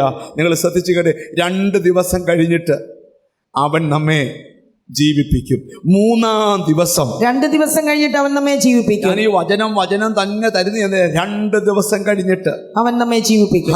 2 ദിവസം എന്ന് പറഞ്ഞാൽ ദൈവത്തിന് സ്വതന്ത്രം. ഞാനൊരു ദൂത് പറയാം, ചില കാര്യത്തിന് അടുത്ത 48 മണിക്കൂർ മതി. ഒരു വിശ്വാസം ഏറ്റെടുക്കാമോ? നിന്റെ ചില വിഷയത്തിന് അടുത്ത 48 മണിക്കൂർ മതി. 2 ദിവസം കഴിഞ്ഞിട്ട് നിന്നെ ഞാൻ ജീവിപ്പിക്കും. ഇപ്പോൾ നീ കിടക്കുന്ന ഈ അവസ്ഥ, ഇപ്പോൾ നീ ബന്ധിക്കപ്പെട്ട ഈ അവസ്ഥ, അടുത്ത 48 മണിക്കൂർ, 3-ാം ദിവസം അവൻ നിന്നെ 3-ാം ദിവസം അവൻ നമ്മെ എഴുന്നേൽപ്പിക്കും. അടുത്ത 72 മണിക്കൂർ കഴിയുമ്പോൾ അവൻ നിന്നെ എഴുന്നേൽപ്പിക്കട്ടെ. 10 വർഷം കഴിഞ്ഞ് നടക്കുന്ന കാര്യമല്ല ഞാൻ പറയുന്നത്. ചില കാര്യം ദൈവത്തിന് ചെയ്യാൻ 3 ദിവസം മതി. ഈ 48 മണിക്കൂർ കഴിയുമ്പോൾ നിന്റെ അകത്തൊരു ജീവൻ വരും. 72 മണിക്കൂർ ആകുമ്പം ദൈവം പ്രവചിക്കുക, നീ എഴുന്നേക്കും. നിന്നെ നിന്ദിച്ചവരുടെ മുമ്പിൽ നീ എഴുന്നേക്കും. അപവാദം പറഞ്ഞവരുടെ മുമ്പിൽ നീ എഴുന്നേക്കും. തകർക്കുമെന്ന് അടുത്ത 48 മണിക്കൂറിനകത്ത് നിന്റെ യാത്രയുടെ വിഷയം, വിസയുടെ വിഷയം, ജോലിയുടെ വിഷയം, രോഗത്തിൻ്റെ വിഷയം, സമയമൊക്കെ പോയിട്ട് വളരെ പെട്ടെന്ന് പോകും. അടുത്തൊരു 10-15 മിനിറ്റ് ബ്രേക്ക് ഔട്ടണം. നിങ്ങൾ ശ്രദ്ധിക്കണം. എന്നാലേ ഒരു 1/4 മണിക്കൂറിൻ്റെ തീരത്തുള്ളൂ. നിങ്ങൾ എന്നെ ശ്രദ്ധിക്കണം. വചനം കടലാണ്, പ്രസംഗിച്ചാൽ തീരുകയല്ല. എത്ര പറഞ്ഞാലും തീരത്തില്ല. അപ്പോൾ ഇന്ന് ഇവിടുന്ന് പോകുമ്പോൾ പറഞ്ഞുകൊണ്ട് പോകണം, അടുത്ത 72 മണിക്കൂറിനകത്ത് എനിക്കൊരു വിടുതലുണ്ട്. എത്ര പേർ വിശ്വസിക്കുന്നുണ്ട്? ഇന്ന് മണിക്കൂർ കണക്കാണ് പരിശുദ്ധാത്മാ പറഞ്ഞത്. അടുത്ത 48 മണിക്കൂർ 72 മണിക്കൂർ അവൻ ദൈവത്തിൻ്റെ അടുക്കലേക്ക് ചെല്ലാം. അവൻ നിന്നെ ജീവിപ്പിക്കാൻ പോവുക. നിന്റെ നിർജീവ അവസ്ഥകൾ പൊട്ടാൻ പോവുക. നീ ഹല്ലേലൂയ. ഞാൻ വളരെ പെട്ടെന്ന് മുമ്പോട്ട് പോകാം. ഈ ഇരമ്യാവിൻ്റെ പ്രവചനത്തിൽ ഒരു വാക്യം കിടപ്പുണ്ട്. ദൈവത്തിന് സ്തോത്രം. ആമേൻ. അത് വളരെ ശ്രദ്ധേയമായ വാക്യമാണ്. ദൈവത്തിന് സ്തോത്രം. ഹല്ലേലൂയ. ആമേൻ. 30-ാം അധ്യായത്തിൻ്റെ സ്തോത്രം 17-ാമത്തെ വാക്യം നിങ്ങൾ ശ്രദ്ധിച്ചേ. ഹല്ലേലൂയ. ഇരമ്യാവ് 30:17. അവർ നിന്നെ അടുത്ത ലൈൻ പോലെ വായിച്ച, ഞാൻ നിന്റെ മുറിവുകളെ പൊറുപ്പിച്ച് നിനക്ക് ആരോഗ്യം വരുത്തുമെന്ന് ഞാൻ നിന്റെ മുറിവുകളെ പൊറുപ്പിച്ച് നിനക്ക് ആരോഗ്യം വരുത്തും എന്ന് യഹോവയുടെ അരുളപ്പാട്. ഒരു വിശ്വാസം പറഞ്ഞ എൻ്റെ ശരീരത്തിൽ ആരോഗ്യം വരട്ടെന്നൊന്ന് പറ. ഇരമ്യാവ് ഈ വാക്യമുണ്ട്, ഇതാ ഞാൻ രോഗശാന്തി ആരോഗ്യവും വരുത്തി നിന്നെ ഞാൻ സൗഖ്യമാക്കും. ആദ്യം നിന്റെ രോഗം ശമിപ്പിക്കും. 2 നിന്റെ ശരീരത്തിലെ ആരോഗ്യം വരുത്തും. 3 നിന്നെ സൗഖ്യമാക്കും. ഞാൻ ഇന്ന് ഈ മെസ്സേജ് തീരുന്നതിന് പറയാം, ആമി ആരും തൊടാതെ നീ സൗഖ്യമാകണം. ഞങ്ങളാരും വന്ന് കൈയൊന്നും വെക്കണ്ട. നീ പ്രാർത്ഥിക്കുമ്പോൾ സൗഖ്യമാകും. നിന്റെ ബ്ലോക്കായ അവസ്ഥകൾ മാറും. നിന്റെ സാഹചര്യങ്ങൾ മാറും. ദൈവം നിനക്ക് വേണ്ടി എനിക്കിവിടെ കാണാം, ചിലരുടെ ശരീരത്തു നിന്ന് രോഗാത്മാക്കൾ ഇറങ്ങിപ്പോവുക. ഇനി നിന്റെ ശരീരത്തെ രോഗം ഇരിക്കത്തില്ല. ഇന്ന് പകൽ ആ ബന്ധനം. പരിശുദ്ധാത്മാവ് എന്തോ ചെയ്യാൻ പോകുക. എനിക്ക് കർത്താവിൻ്റെ ആത്മാവ് കാണിക്കുക. ചിലരുടെ വോക്കൽ കോഡുമായി ബന്ധപ്പെട്ട് സംസാരത്തിൻ്റെ മേഖലകളുമായി ചില വിടുതൽ നടക്കുക. യേശുവിൻ്റെ നാമത്തിൽ നിന്റെ വോക്കൽ കോഡിനോട് ബന്ധപ്പെട്ട് വരുന്ന ചില നീർക്കട്ടുകൾ, നിന്റെ അഭിഷേകത്തിന്, നിന്റെ കൃപാവരത്തിന് എതിരെ ചലിക്കുന്ന രോഗാത്മാവിൻ്റെ വ്യാപാരങ്ങൾ ഇന്നത്തെ പ്രാർത്ഥനയിൽ. എന്നെ എപ്പോഴും പ്രാർത്ഥിക്കാൻ വിളിക്കുന്ന ഒരാളുണ്ടായിരുന്നേ.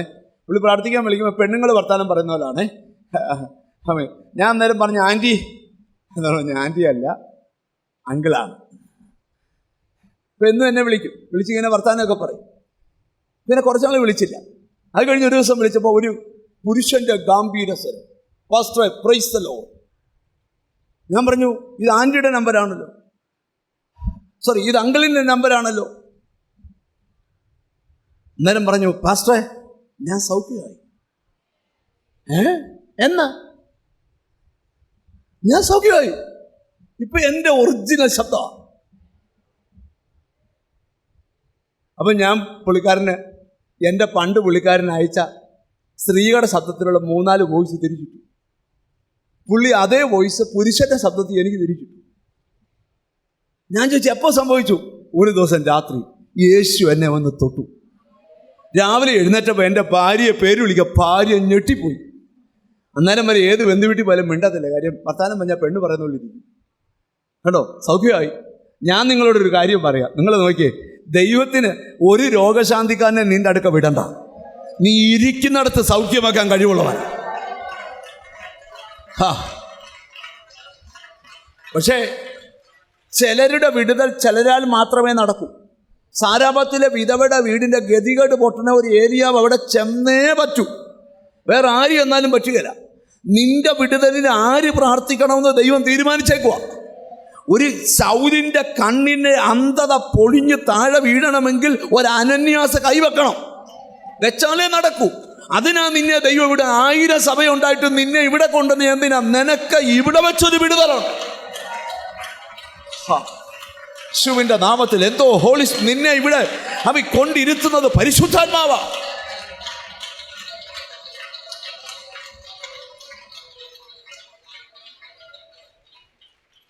നിങ്ങളെന്നെ ശ്രദ്ധിച്ചൊന്ന് കേൾക്കണം.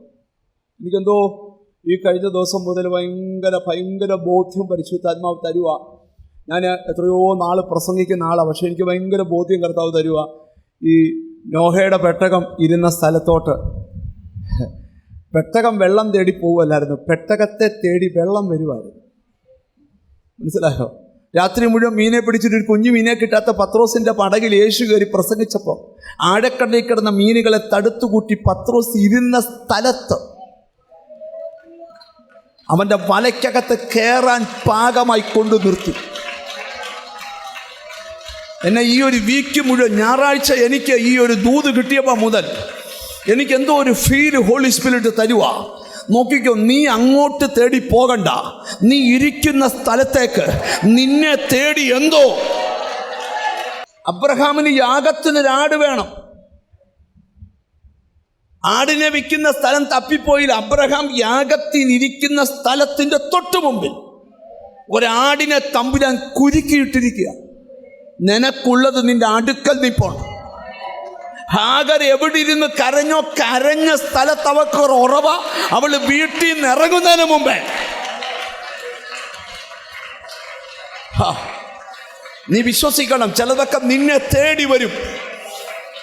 ഇസ്രായേൽ മക്കൾക്ക് മന്നായ്ക്ക് അങ്ങോട്ട് പോയില്ല. അവർ ഇരുന്നിടത്ത് മന്ന പൊഴിഞ്ഞു. അവർ ഇരുന്നിടത്ത് കാട വന്നിറങ്ങി. യേശുവിൻ്റെ നാമത്തിൽ ഇനി ദൂത് തീരുന്നതിന് മുമ്പ് വിശ്വസിക്കണം, നീ ഇരിക്കുന്നിടത്ത് നിന്നെ തേടി 3 ദൂതന്മാർ അബ്രഹാമിന്റെ വീട് അഡ്രസ് ചോദിച്ച് അബ്രഹാമിന്റെ വീട്ടിൽ വന്നത് എന്തിനാ? തടയപ്പെട്ട വാഗ്ദത്തം അവരുടെ വീട്ടിൽ വെച്ച് നിവർത്തിക്കാനാ. ഒരു ദൂത് പറയാം, നിന്റെ വീട്ടഡ്രസ് നാട്ടുകാർ തിരക്കണ്ട, നിന്റെ വീട്ടഡ്രസ് ദൂതന്മാർ തിരക്കട്ടെ. വിശ്വാസമുണ്ടോ? ദൂത് സ്വീകരിക്കാൻ പറ്റുന്നുണ്ടോ? എന്നോട് ദൈവം സംസാരിക്കുന്ന ഞാൻ പറഞ്ഞുകൊണ്ടിരിക്കുന്നത്. അതിനി 10 കൊല്ലം ഇതുപോലെ നിന്നാലും പറഞ്ഞുകൊണ്ടിരിക്കും. കാരണം ഞാൻ ദൈവത്തിൽ നിന്ന് ശബ്ദം കേട്ടുകൊണ്ടിരിക്കുക. നിന്റെ വീട്ടഡ്രസ് തേടി ഈ ദിവസങ്ങളിൽ ദൂതന്മാർ വരും. അത് ലെറ്റർ ആയിരിക്കും, ഇമെയിലായിരിക്കും, ഫോണായിരിക്കും, റിപ്ലൈ. ഇതൊക്കെ കൊതിക്കുന്നവർ എന്താ വേണമെന്നറിയോ? നല്ല പ്രെയർ ലൈഫ് വേണം. എന്താ വേണം? നല്ല പ്രെയർ ലൈഫ്, നല്ല വിശുദ്ധ ജീവിതം. പിന്നെന്താ വേണം? ഒരു കുറ്റം ആരെ പറ്റിയും പറയും. എന്നോട് ഞാൻ ഒരു വലിയ പാസ്റ്ററോട് എനിക്ക് ചോദിച്ചു, പാസ്റ്ററെ നിങ്ങളെങ്ങനെ ഇത്രയും വലിയ പാസ്റ്ററായ? പുള്ളി പറഞ്ഞു 3 കാര്യം ചെയ്താൽ മതി, ആരുടെയും കുറ്റം പറയരുത്. രണ്ടാമത് എന്തോ ചെയ്യണം? പ്രെയർ മുടങ്ങരുത്. മൂന്നാമത് എന്തോ ചെയ്യണം? എല്ലാം പോസിറ്റീവായി കാണും. ഇത്രയും കാര്യം ചെയ്താൽ മതി, നീ രക്ഷപ്പെടും. ഞാൻ എന്നത് ചെയ്യാൻ തുടങ്ങി അന്ന് തൊട്ട് ഞാൻ രക്ഷപ്പെടാൻ തുടങ്ങി. ഞാനൊരു ദൂത് നിങ്ങളോട് പറയാം. ദൈവത്തിന് സ്തോത്രം. ഈ മെസ്സേജ് ഇപ്പം ഞാനിവിടെ നിർത്താൻ പോകും, ബാക്കിയൊക്കെ പിന്നെ പറയാം. ഈ ദിവസങ്ങളിൽ നിനക്ക് ആരോഗ്യം വരണം. വിശ്വാസമുണ്ടോ? വിശ്വാസമുണ്ടോ? നിന്റെ യൗവനം കഴുകനെ പോലെ പുതുകി വരത്തക്കവണ്ണം അവൻ നിന്റെ വായിക്ക് നന്മ കൊണ്ട് തൃപ്തി വരുത്തും. നിന്റെ ആരോഗ്യം തിരിച്ചു വരാൻ പോവുക. 35 വയസ്സായ 40 വയസ്സായ നിന്നെ 80 അപ്പച്ചൻ്റെ കൂട്ട് കൂനിപ്പിച്ച് ആരോഗ്യം കളഞ്ഞ് രോഗിയാക്കി ബന്ധിക്കുന്ന രോഗാത്മാവ് ഇന്ന് നിന്റെ ശരീരത്തു നിന്ന് ഇറങ്ങിപ്പോയിട്ട് അടിപ്പിണരാനുള്ള സൗഖ്യം സ്വീകരിച്ചു.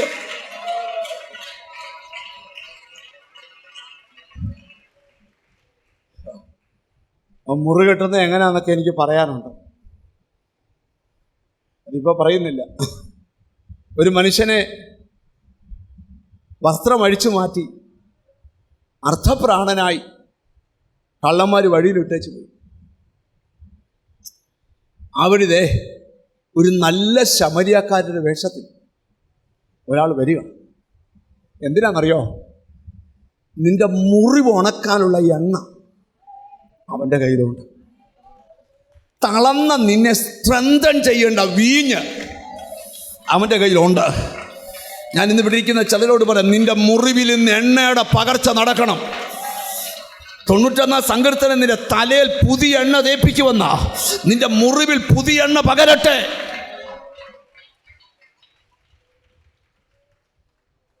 പ്രസംഗം നിർത്തുക. നിങ്ങൾ എന്നെ നോക്കിയിരിക്കണം. ഭയങ്കര കാര്യങ്ങൾ ഹോളി സ്പിരിറ്റ് ചെയ്യട്ടെ. ഇന്ന് തുടങ്ങിയിടത്തെയുള്ള അടുത്ത ദിവസങ്ങളിൽ ആ ദൂത് പറയാൻ പോവുക. കർത്താവിന് സ്തോത്രം. ഒന്നാമത്തെ ഭാഗം ഞാൻ എടുക്കാൻ പോവാ. നിങ്ങൾ ശ്രദ്ധിക്കണം. അവൻ മുറിക്കുകയും മുറിവ് കെട്ടുകയും ചെയ്യുന്നു. സ്തോത്രം. നിങ്ങൾക്കറിയാമോ, ഇത് ശാരീരിക മുറിവിനെ കുറിച്ചല്ല ബൈബിൾ എഴുതിയിരിക്കുന്നത്. ദൈവത്തിന് സ്തോത്രം. ഹൃദയത്തിനേറ്റ മുറിവ്. ദൈവത്തിന് സ്തോത്രം. നിങ്ങൾക്കറിയാമോ, സ്തോത്രം, നമുക്കൊരു വണ്ടി ആക്സിഡൻ്റ് ഉണ്ടായി മുറിവുണ്ടായാൽ, ഒരാൾ നമ്മൾ കത്തിക്ക് കുത്തി മുറിഞ്ഞാൽ, ഒന്നി കുത്തിക്കെട്ടി മരുന്ന് വെച്ചാൽ മുറിവുണങ്ങും. എന്നാൽ ഉണങ്ങാത്തൊരു മുറിവാണ് ഹൃദയത്തിനകത്ത് ഉണ്ടാകുന്ന മുറിവ്. ഞാൻ ഈയിടെ ഒരു ചെറുപ്പക്കാരനെ പരിചയപ്പെട്ടത് ആ ചെറുപ്പക്കാരൻ കുവൈറ്റിൽ ദൈവത്തിന് സ്തോത്രം അബ്ബാസിയ എന്ന് പറയുന്ന സ്ഥലത്ത് സ്വന്തമായി ഒരു കമ്പനി നടത്തുകയാണ്. ശ്രദ്ധിക്കണം. ഒരു കമ്പനി നടത്തി നല്ല ലെവലിൽ ആ കമ്പനി ഉയർന്നു വരുമ്പം ദൈവത്തിന് സ്തോത്രം, തൻ്റെ ഭാര്യ അവിടെ നേഴ്സായി വർക്ക് ചെയ്യുക. കമ്പനിയിൽ നേഴ്സിംഗ് ജോലിയും കമ്പനിയും വേറെയാണെങ്കിലും കമ്പനിയുടെ കാര്യങ്ങളൊക്കെ പഠിച്ചപ്പം സ്തോത്രം, ഈ കമ്പനി കൊണ്ട് നല്ല അനുഗ്രഹം കിട്ടുന്നത് കൊണ്ട് തൻ്റെ ഭാര്യയോടൊപ്പം ഒരു കമ്പനി പുള്ളി തുടങ്ങിക്കൊടുത്തു. മോളെ, നീയും നടത്തടി കമ്പനി. സ്തോത്രം, ഹല്ലേലൂയ. നീ എൻ്റെ പൊന്നു ഭാര്യയല്ലേ, നീയും നടത്തുമോളെ കമ്പനി. ആ ഓമന പോലുള്ള 3 പിള്ളേര്, 2 ആൺപിള്ളാരും ഒരു പെങ്കൊച്ചും. നിങ്ങൾ ശ്രദ്ധിച്ചൊന്ന് കേൾക്കണം. ദൈവത്തിന് സ്തോത്രം. അവൻ്റെ കമ്പനി വളർന്നു, ഭാര്യയുടെ കമ്പനി അതിനെക്കാട്ടി വളർന്നു. ദൈവത്തിന് സ്തോത്രം. ചുരുക്കി പറയാം, ഒരു ദിവസം ഈ പുള്ളി വാവിട്ട് കരഞ്ഞുകൊണ്ട് എൻ്റെ അടുക്കൽ വരിക, പാസ്റ്റർ, എൻ്റെ ഭാര്യയ്ക്ക് തുടങ്ങിയ കമ്പനിക്ക് കൊടുത്ത ഒരു മാനേജരും എൻ്റെ ഭാര്യ കൂടെ വിവാഹിതരായി 3 പിള്ളേരെ ദൈവത്തിന് സ്തോത്രം പുറം തള്ളി. അദ്ദേഹം എന്നോട് പറയുക, എനിക്ക് ഉറങ്ങാൻ പറ്റുന്നില്ല, കഴിക്കാൻ പറ്റുന്നില്ല. കാരണം ആ ഭാര്യയിൽ അത്രമാനം സ്നേഹിതനായിരുന്നു ആ ഭർത്താവ്. അവൻ എന്നോട് പറഞ്ഞു, ഞാൻ മെൻ്റൽ ഹോസ്പിറ്റലിൽ 41 ദിവസം കടന്നു. ദൈവത്തിന് സ്തോത്രം, എനിക്ക് ഉറങ്ങാൻ പറ്റുന്നില്ല, ശക്തിയേറിയ ഗുളിക കഴിച്ചിട്ടും ഉറങ്ങാൻ പറ്റുന്നില്ല, എനിക്കേറ്റ മുറിവ് എങ്ങനെ ഉണങ്ങും? സ്തോത്രം. എൻ്റെ ഭാര്യ 3 കുഞ്ഞുങ്ങളെ പ്രസവിച്ചതാ. ആ 3 കുഞ്ഞുങ്ങളും ഡാഡാ എന്ന് പറഞ്ഞ് എൻ്റെ ചുറ്റുമുണ്ട്. പ്രായപൂർത്തിയായ പിള്ളേരാ. മമ്മിക്ക് തെറ്റിയെങ്കിൽ തെറ്റട്ടെ ഡാഡാ, ഞങ്ങളുണ്ട് കൂടെന്ന് പറഞ്ഞിട്ടും മുറിവുണങ്ങുന്നില്ല. ഞാനിപ്പോഴും ഒരു കാര്യം പറയാം, ഞാൻ അവനോട് ഒത്തിരി ആശ്വാസവാക്ക് പറഞ്ഞു. എന്നിട്ട് ഞാൻ അവനോട് പറഞ്ഞു, സ്തോത്രം, കോട്ടയത്തൊരു മീറ്റിംഗ് ഉണ്ട്. ഈ മാസത്തിൻ്റെ ആരംഭത്തിലെ മീറ്റിംഗ് ആയിരുന്നു. പുതിയ സാമ്പത്തിക വർഷത്തെ മീറ്റിംഗ്. അന്ന് നീ വന്ന് മീറ്റിങ്ങിൽ അറ്റൻഡ് ചെയ്യണം. അവരെല്ലാവരും വരുന്നതിന് മുമ്പേ സഭാ ഹോളി വന്നു.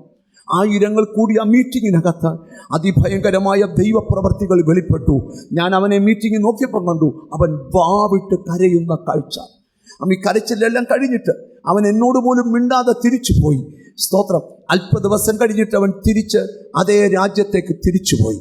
അവിടെ ചെന്നിട്ട് എന്നെ വിളിച്ചിട്ട് പറഞ്ഞു, പാസ്റ്റർ, കഴിഞ്ഞ 9.5 മാസമായി ഉണങ്ങാത്ത മുറിവ് ആ മീറ്റിങ്ങിൽ വെച്ച് എൻ്റെ ദൈവം ഉണക്കി തന്നു. ഞാൻ ചോദിച്ചു, എന്താ സംഭവിച്ച്? ആഴമേറിയ ഒരു ദൈവസ്പർശനം അന്നത്തെ വചനത്തിനകത്ത് എൻ്റെ ഹൃദയത്തെ തട്ടി. ഞാനൊരു ദൂത് നിന്നോട് തുറന്നു പറയാം, നിന്റെ മുറിവുണക്കാൻ കഴിയുന്ന ഒരൊറ്റ സ്ഥലം ദൈവസന്നിധിയാണ്. ചില വാക്കുകൾ നിമിത്തം വീണ മുറിവ് ഇന്ന് പകൽ യേശുവിൻ്റെ നാമത്തിൽ അത് ഉണങ്ങുവാനായി ഇന്ന് പകൽ അവൻ മുറിക്കുകയും മുറിവ് കെട്ടുകയും ചെയ്യുന്ന ദൈവമാണ്. എന്നോട് ദൈവത്തിൻ്റെ ആത്മാവ് പറയുന്നു, രഹസ്യമായ ജീവിതത്തിനകത്ത് മുറിവേറ്റ ചിലരെ എനിക്ക് ആത്മാവിൽ കാണാം. ചിലർ ചതിവ് നിമിത്തം. ഞാൻ ഇപ്പോഴും ഓർക്കുന്നൊരു കാര്യം പറയാം. ഒരു മാതാവും പിതാവും കൂടെ എൻ്റെ അടുക്കൽ വന്നു. അവർക്ക് എൻ്റെ ഓർമ്മ ശരിയാണെങ്കിൽ 61 വയസ്സ് ഉണ്ട് അച്ചായന്, 59 വയസ്സുണ്ട് അമ്മാമ്മയ്ക്ക്. അവർ 2 പേരും സ്തോത്രം നീണ്ട വർഷങ്ങൾ ബഹറിലായിരുന്നു. അവരവിടെ കിടന്ന് ഏകദേശം 2-3 കോടി രൂപ സമ്പാദിച്ച് ആലുവായിലെ ബാങ്കിൽ കൊണ്ടുവന്നിട്ടിട്ട് ദൈവത്തിന് സ്തോത്രം അതിന് ഇൻട്രസ്റ്റ് എടുത്ത് മാത്രം ജീവിക്കാം. മക്കൾ 2 പേരുണ്ട്, 2 പേരും ഡോക്ടർമാരാണ്. അവർ എത്ര വേണമെങ്കിലും അപ്പനും അമ്മയ്ക്കും പൈസ കൊടുക്കും. പക്ഷേ അവർ കൊണ്ടുവന്ന 3 കോടി രൂപ അവരുടെ ഡിസ്റ്റൻറ്റ് റിലേഷനിൽ ഒരു കസിൻ വന്ന് വർത്തമാനമൊക്കെ പറഞ്ഞ്, നിങ്ങൾക്ക് ഇങ്ങനെ ബാങ്കിൽ നിന്ന് കിട്ടിയാൽ എത്ര രൂപ കിട്ടും? ഞാൻ എല്ലാ മാസവും നിങ്ങൾക്ക് ഇത്ര ലക്ഷം വെച്ച് തരാം, അത് ഇത്ര നാളത്തേക്ക് എൻ്റെ കയ്യിലോട്ടൊന്ന് താന്ന് പറഞ്ഞ് സ്നേഹത്തോടെ അപ്പച്ചനെയും അമ്മച്ചയൊക്കെ കെട്ടിപ്പിടിച്ചേച്ച് ആ കാശും കൊണ്ട് സ്ഥലം വിട്ടു. ചുരുക്കി പറയാം, സ്തോത്രം, അവൻ പിന്നെ എതിരെ പോയെന്ന് ഒരു പിടിയില്ല. പോലീസിൽ കൊടുക്കുമ്പം പോലീസ് പറയും ഞങ്ങൾക്ക് എന്ത് ചെയ്യാൻ പറ്റും, കോടതി കൊടുക്കുമ്പം വക്കീൽ പറയും ഞങ്ങൾക്ക് എന്ത് ചെയ്യാൻ പറ്റും. ആ മനുഷ്യനോട് പറയുക, മക്കൾ പൈസ തരും, അതല്ല വിഷയം, ഒരു ജന്മം അധ്വാനിച്ചത്. സ്തോത്രം. അരമുറുക്കി ഉടുത്തോണ്ട് ആഹാരം വെടിഞ്ഞും മാറ്റിവെച്ച പണം നഷ്ടപ്പെട്ടു പോയി. പാസ്റ്ററെ, ഞങ്ങൾക്ക് ഈ മുറിവുണങ്ങുന്നില്ല. നിങ്ങൾ ശ്രദ്ധിക്കണം, സമ്പത്ത് തിരിച്ചു കിട്ടിയാലേ മുറിവുണങ്ങുമെന്നല്ല അതിൻ്റെ അർത്ഥം. നിങ്ങൾ ശ്രദ്ധിച്ച് കേൾക്കണം. ദൈവത്തിൻ്റെ സ്തോത്രം. അങ്ങനെ പല ദിവസങ്ങൾ അവർക്ക് വേണ്ടി ഞാൻ പ്രാർത്ഥിച്ചു. ഇതുപോലെ അവരോട് ഞാൻ പറഞ്ഞു, അടുത്തെവിടെ മീറ്റിംഗ് കണ്ടാലും നിങ്ങളവിടെ പോകണം.